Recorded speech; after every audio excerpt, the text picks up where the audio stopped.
কিরে কাজ কেমন চলছে? এই পিচ্ছি, কাজ কেমন হচ্ছে? জি স্যার, কাজ অনেক ভালো চলতেছে। স্যার আপনি গত সপ্তাহ টাকা দেন নাই, এই সপ্তাহ টাকা দিতেছেন না স্যার। স্যার আমার ঘরে মাটা অনেক অসুস্থ স্যার। আরে টাকা টাকা করছিস কেন? টাকা চাই, টাকা দিয়ে কি করবি? আরে কয়টা ইট নিচ্ছিস? 1 2 3 4। কিরে এত বড়টা দেও নি, এই কয়টা ইট নিচ্ছিস? হ্যাঁ টানতেছি তো, গোটা দিন পর্যন্ত কাজ করতেছি।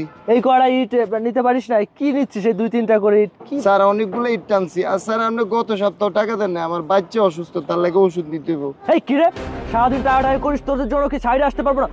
বিয়াদবের বাচ্চা। ও স্যার, স্যার আজ গরিব বলে আপনি আমার লাত্তি দিয়ে পালাই দিলেন স্যার।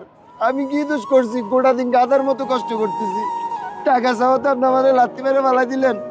আপনারা যদি আমাদের লাগে এরকম করেন তাহলে আমি গরিবের কই যাবো স্যার? কাজ করানোর সময় তো ঠিকই কাজ করেন, কিন্তু টাকা দেওয়ার সময় টাকা দিতে পারেন না। এই ফকিন্নির বাচ্চা আর একটা কথা বলো না একদম। কিরে তুই আমার বাবার গায়ে হাত তুললি? এই আমরা কামরা দেখে কি তুই আমার বাবার গায়ে হাত তুলবি? একবার ইট দে না, তোর মাথা উড়ে ছাড়তে আলাম। কিরে পিচ্ছি, তো বহুত সাহস। এই কিরে তুই আমার গায়ে হাত তুলছস? আমরা গরিব দেখে তুই আমার গায়ে হাত তুলবি? তোরে তো আজকে খাইছি রে আব্বা। আরে ধরো। এই দাঁড়া, এই আপনারে বলতেছি, আমরা গরিব বিদায় কি আমরা মানুষ না? আমরা আপনার সাইডে কাজ করি, আমাদেরকে হাজিরা দেন কত? 500 টাকা হাজিরা দেন। আমরা গোটা দিন কষ্ট করি আপনার সাইডের মধ্যে। সকাল 5টা বাজে আসি, বিকাল 6টা বাজে যাই, আর আপনারা 500 টাকা বেতন দেন। এই টাকার জন্য রাতের 8টা পর্যন্ত বসে রাখেন। এরপরে বলেন যে আজকে বেতন দিব না, কালকে কইতে কইতে এই 2 সপ্তাহ হয়ে যাচ্ছে। আপনার কাছে টাকা যাচ্ছি, আপনি টাকা দিতেছেন না। আমার ছেলের গায়ে হাত তুললেন, আমার গায়ে হাত তুললেন। আমরা কি গরিব বিদায় মানুষ না? হ্যাঁ, আপনারা নিজেদেরকে কি মনে করেন? হ্যাঁ, আমাদেরকে মানুষ মনে করেন না?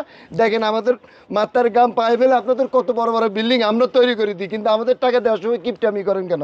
হ্যাঁ, এগুলো করতে কি শিখছেন? কিরে ফকিন্নির বাচ্চা, তো অনেক সাহস। বিয়াদব। ধরো ধরো আব্বা, আরে ধরো। এই, একদম চুপ। এই তারা একদম চুপ, কোনো কথা বলবি না। আমরা লেবার ভিতরে, আমরা মানুষ না? এই তুমি কি মনে করছ? হ্যাঁ, এই আপনারা কি শুরু করছেন? কি মনে করছ?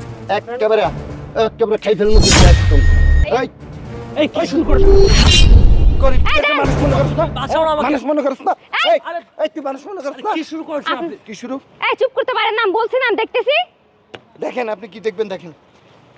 আর তুমি, তোমাকে কিভাবে বাঁচাবো আমি? ওরা যা করছে তা ঠিকই করছে। তোমাকে তো এইটুকু মারছে, তোমাকে তো আরো বেশি মারা দরকার। আচ্ছা তুমি যে কাজটা করছো, তুমি কি ঠিক করছো? এই লোকগুলা সারাদিন কষ্ট করে কাজ করে, তারপর তুমি দিন শেষে তাদেরকে বেতন দাও না। আমি তো জানতাম না, আমি তো তোমাকে টাকা দিছি তাই না? আমি জানি যে কাজ ঠিক মতো হচ্ছে, বেতনও তুমি দাও, কিন্তু তুমি যে তাদের সাথে এই ব্যবহার করো আমি জানতাম না। আজকে যদি আমি তোমার সাথে না আসতাম তাহলে আমি তোমার এই আসল রূপটা দেখতে পারতাম না। আসলে আমি তো বেতন দেই ওদের। এই চুপ করো। বেতন দাও মানে? বেতন দিলে ওরা এই ব্যবহার করবে তোমার সাথে? ওরা মিথ্যা বলছে তুমি বলতে চাচ্ছ? আমি তোমার কথা বিশ্বাস করি না। সত্যি আমারই ভুল। তুমিও তো একসময় লেবার ছিলে তাই না? তোমাকে আমি বিয়ে করেছি বলে আজকে তুমি এই পর্যায়ে। শোনো, একটা কথা মনে রাখবা, কখনো অহংকার করবে না। অহংকার পতনের মূল। আর তাছাড়া একটা ভেবে দেখো তো, এই যে এত বড় বড় দালান বিল্ডিং তৈরি করতেছে কারা? এদের মতো শ্রমিকরাই এত কষ্ট করে কাজ করতেছে। তারপরে তুমি দিন শেষে তাদেরকে মজুরি দাও না, টাকা দাও না কেন? আর ভাইয়া, আসলে এই বিষয়ে জানতাম না, ওকে আমি টাকা দিতাম। আমি ভেবেছিলাম যে কাজও ভালো হচ্ছে, তাছাড়া আপনাদের বেতনও দেয়, কিন্তু ও যে বেতন দেয় না এটা আমি জানতাম না। আপনি আমাকে মাফ করে দিবেন, আর এরপর থেকে আপনি ঠিক মতো টাকা পেয়ে যাবেন, সমস্যা নেই। মাফ চাও।